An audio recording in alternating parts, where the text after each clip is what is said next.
What USA's stunning elimination from Copa America says about Gregg Berhalter. Should Gregg Berhalter be fired?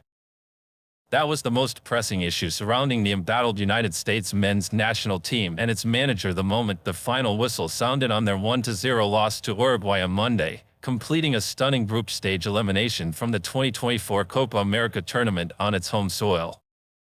While Fox Sports lead soccer analyst Alexi Lalas thinks there's plenty of blame to go around among the current team, he still believes Berhalter has ultimately failed in his second go-around as the team's coach, and the current USMNT is not prepared to take advantage of the immense opportunity it has when the US co-hosts the 2026 FIFA Men's World Cup in 2 years.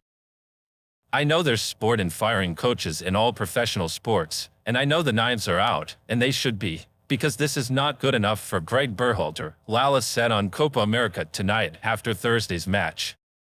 With 2026 barreling down the pike, we can't afford to waste it.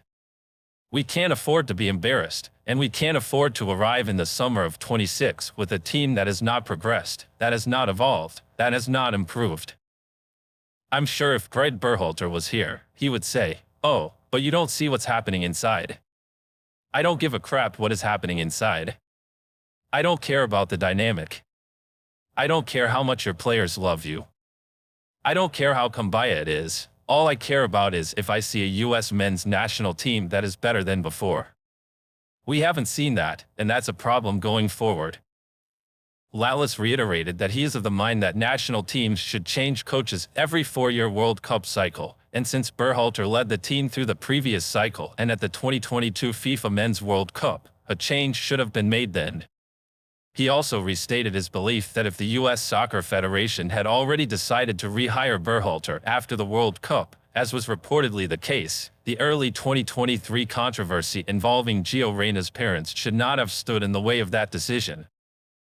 Berhalter was ultimately rehired by new USSF director Matt Crocker in June 2023, 6 months after his first USMNT coaching contract ran out.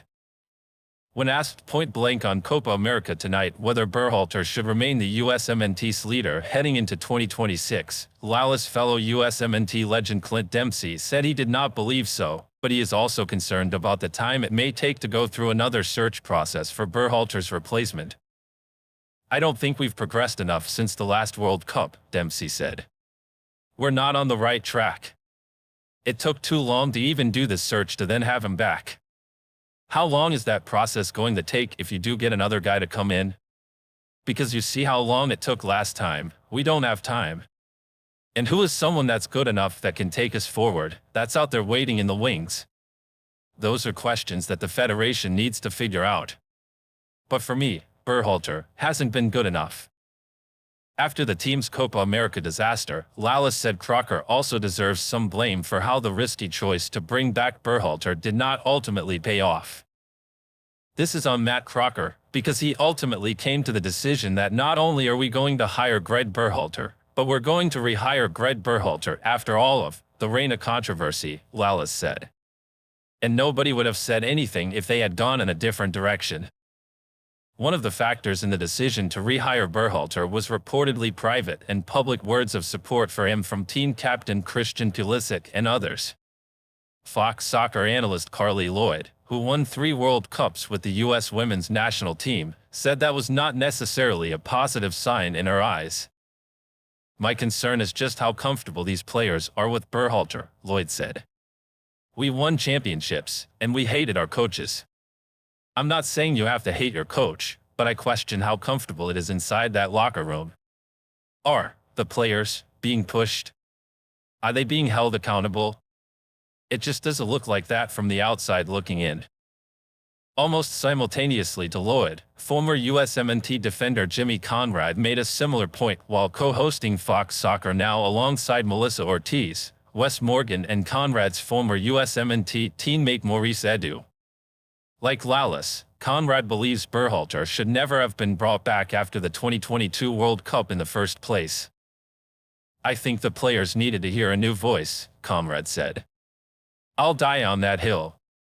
I think the players just need to hear one coach for one World Cup cycle for 4 years, then you get someone else that's new.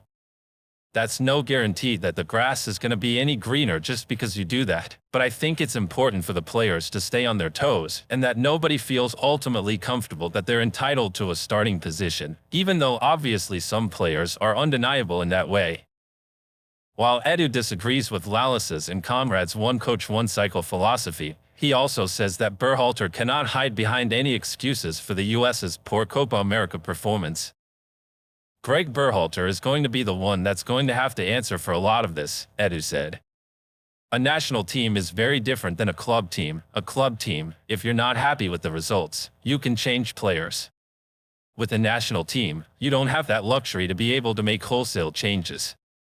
The only change you can really make that can have a large impact on the team is the manager. Berhalter is the first person that has to answer for these results. You can point to various different things that happened along the way. You can say refereeing, and you can say, Tim Weah's red card last game threw the team off, and they couldn't respond. These are all things that you've got to manage. If this is a World Cup, are you going to make that same excuse? Are you going to point to these same things as reasons why you didn't find a way to still get results against Panama to put you in a better position to go into this final game? Ultimately, as a whole, the players, Gregg, we showed that we still can't win against elite teams. When Berhalter was asked after the match whether he believes he is the right person to lead the United States men's national team to the 2026 World Cup on home soil, he firmly answered, yes. Whether his bosses agree remains to be seen in the coming days.